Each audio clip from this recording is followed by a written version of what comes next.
Hi, my name is Trish Andersen, and I am here with Design Milk DMTV Milkshake.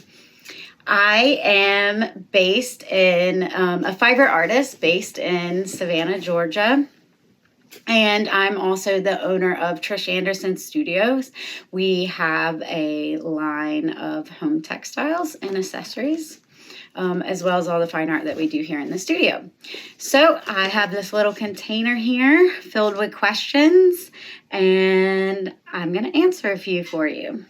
Let's see. First question. You've been commissioned to create work for huge companies like BlackRock and Coca-Cola. How did you make those connections? I'm really grateful that I've been able to work with a lot of larger companies and brands. Some of those have come to fruition in different ways, some by word of mouth, so social media, people seeing my work, various forms of social media, and also just connections that I've met throughout my previous career as an event and set world in New York, and just friends of friends and the way things happen. So as I say, don't burn bridges and be nice to people. We're all connected and it all adds up. Next question. How do you create your color palettes? So I'm a fiber artist. My primary tool that I use is a tufting gun. It's used in the manufacturing of rugs, but I use it to create my artwork. So my paint or the material that I use is yarn, as you can see behind me. So I'm constantly getting my color palettes. I'm a sponge. It just depends what I see or pull inspiration all over. It could be a pile of trash or, something I see on my travels. I'm always just kind of logging away color combinations or things that interest me. And then I bring it back to my studio and see what kind of yarn I have and how I can push and pull and play with color that way. Next question.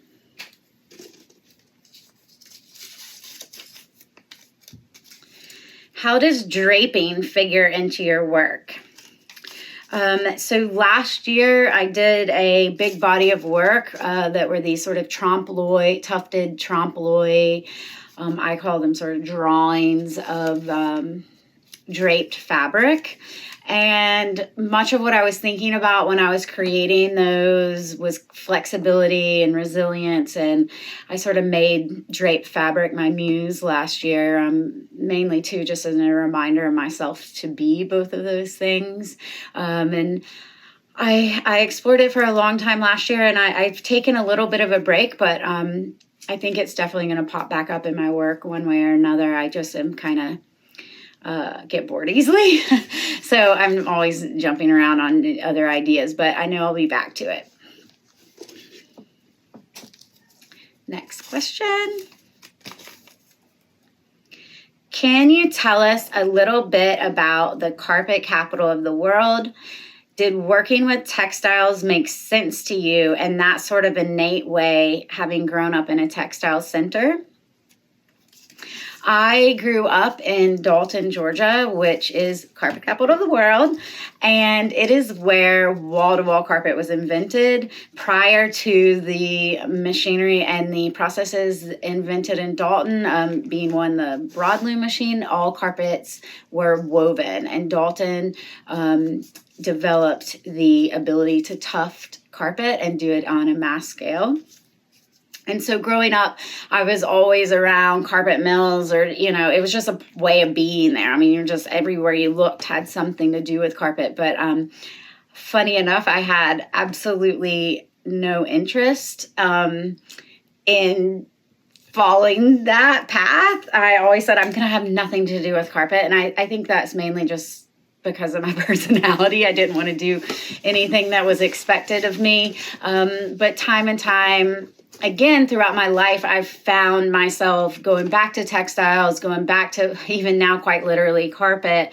And so it is definitely textile processes and working in that way is definitely where I feel like my authentic self. And so I think that there definitely is power of going back to your roots. Let's see, next question. What's the hardest thing to get right about tufting? So I'm self-taught, and I learned when there was little to no information out there about tufting, and so it was really hard at the beginning for me to even learn how to do it. But now the information is out there, but also, and the right materials to use and all that kind of stuff. But tufting is something that you really need all these different elements to sync in order for you to get a successful stitch. And so your yarn needs to be flowing smoothly. The backing fabric needs to be super tight.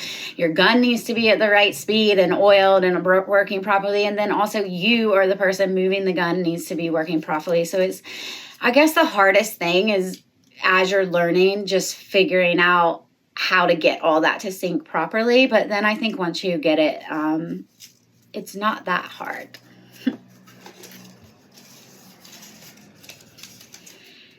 Can you give us a sense of your process from that first inspiration through the finished piece?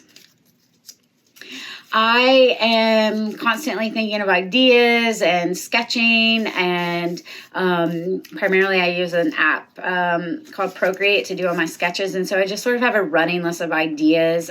Some come to fruition, some don't. But if I decide I'm going to tuft a piece, then I will take that sketch. I then pull my yarn out that I want to use and the palette that I want to use, and I put that all over my floor. With tufting, you have to have a big wooden frame that's stretched with a backing fabric. So I prepare my frame with the fabric and get my tools ready to go. And then I draw what I call like a coloring book, essentially, for myself, and then sketch the plan out onto the backing fabric. And this is just a guide. I oftentimes am working intuitively and I'm going off of that plan, but we start somewhere. And then it's about using the tufting gun to fill in all the areas with different piles or different textures. And so once my whole area is filled in, I coat the back of it with a liquid latex, and that allows the yarn to really be, to not be pulled out. And then for me, oftentimes I'm finishing my works much like you would a painting. So I then cut it off of the frame and cut it off of the tufting frame, and then I stretch it onto wooden stretcher bars or a wooden frame, much like you would a painting. And then it's ready to hang on your wall. Very abbreviated. Let's see, is that the last question? I think I've answered all the questions. Thank you so much for having me, Design Milk. This was very fun. Have a good day. Bye.